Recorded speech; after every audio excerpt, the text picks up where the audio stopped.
Bu gördüyünüz evli cütlük hər kəsdən uzaqda belə bir evi kirayə eləmişdilər. Hətta ev ətrafı ağaclarla əhatə olunmuş belə bir qəribə yerdə idi. Onların yeganə məqsədi günü-gündən qopmaqda olan evlilik bağını bərpa etmək idi. Romantik bir gecə keçirmək istəyən kişi ilə qadın ocaq başında qırmızı şərab içərək əylənirdilər. Əyləncəni bitirən qadınla kişi yataq otaqlarına gəlirlər. Birdən-birə qadının gözü qaralıb və başı gicəllənir və yuxu tutub yatır. Çox çəkmir kişi də özünü pis hiss etməyə başlayır və o da yıxılıb yatır. Bunlar yuxuda olarlarkən otağa tamam başqa bir yad adam girir və başlayır qadının paltarlarını soyundurmağa. Maskalı adam iynə ilə vurub qadını təkrar uydurur. Səhər qadın oyanıb görür ki, geyindiyi paltarlarını dəyişiblər. Üstəlik yatağın yanına güllərlə falan belə bir not da buraxıblar. Təəccüblənən qadın ərini oyadıb bu xarabada nə baş verdiyini soruşur. Heç nədən xəbərsiz və panikadakı əri isə qadının evin təhlükəsiz sistemini işə salıb salmadığını soruşur. Qadınsa axşam içkili olduğundan heç nəyi xatırlamayırdı.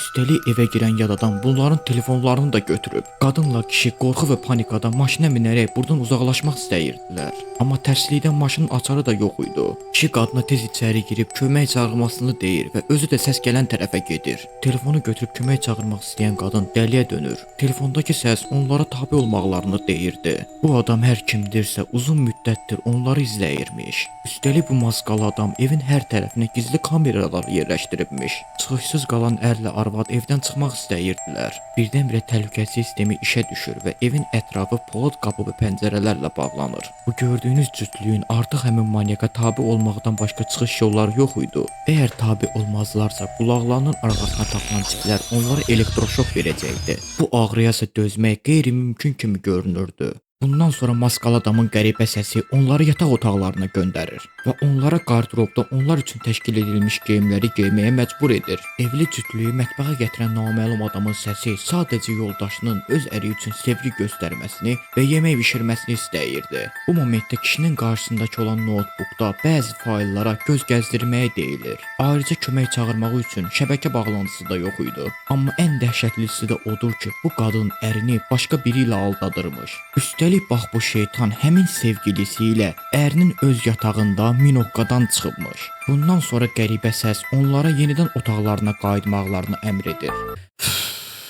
Dostlar, inanın bundan sonrasını heç danışmaq istəmirdim. Video yarım qalmasın deyə danışacağam. Desəz ki, niyə danışmaq istəmirdin? Öz arvadının buna xəyanət etdiyini bilən bu şəbzillə yox idi. Bax bu. Birdən-birə neyini? İşdi də olub deyərək onu bağışlayır.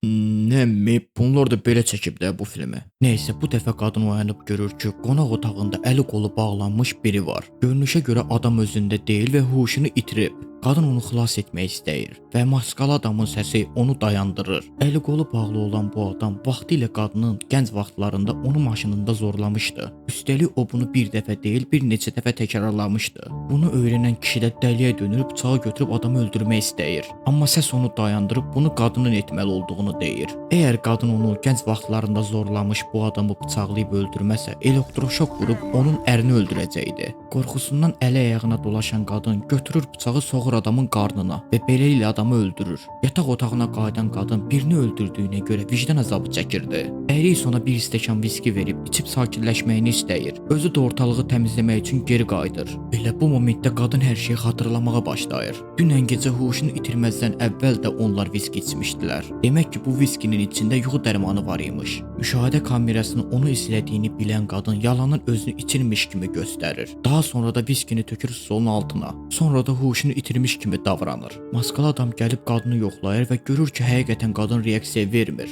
Manyak getdikdən sonra gizlincə ayağa qalxıb qadın da çölə çıxır. Qardırobun arxasında gizli bir otaq tapır və içəriyə girir və beləliklə qadın hər şeyi öyrənir. Görünüşə görə bu kampaniya əvvəllər olduğu kimi qadınların öz ərlərinə tabe olmaqları üçün şərait yaradır. Düzdür, nə qədər absurd görünsə də kişilər bütün nəzarəti öz əllərinə alırdı. Bəzi cütlüklər bu kampaniyadan çox razı idilər. Qadınlar yemək pişirəcək geyindirəcək, paltar yuyacaq və evi təmizləyəcəkdilər. Üstəlik ən əsasda kişilərin işlərinə qarışmayacaqdılar. Beləcə kişilər də öz ataxan ideologiyasını davam etdirəcəkdilər. Bundan sonra qadın kamera qeydlərinə baxaraq bütün qaranlıq sirləri üzə çıxarır. Tay demə əri də başından bəri bu işin içindəymiş və ona tələ qurubmuş. Qadının paltarlarını dəyişdiyi gecədən tutmuş, viskisini içməyib yerə tökməyinə qədər. Ayrıca bayaq öldürdüyü adamı da içəri gətirilməsinə kömək edən özəri imiş. Görünüşə görə artıq hər şey bitmişdi.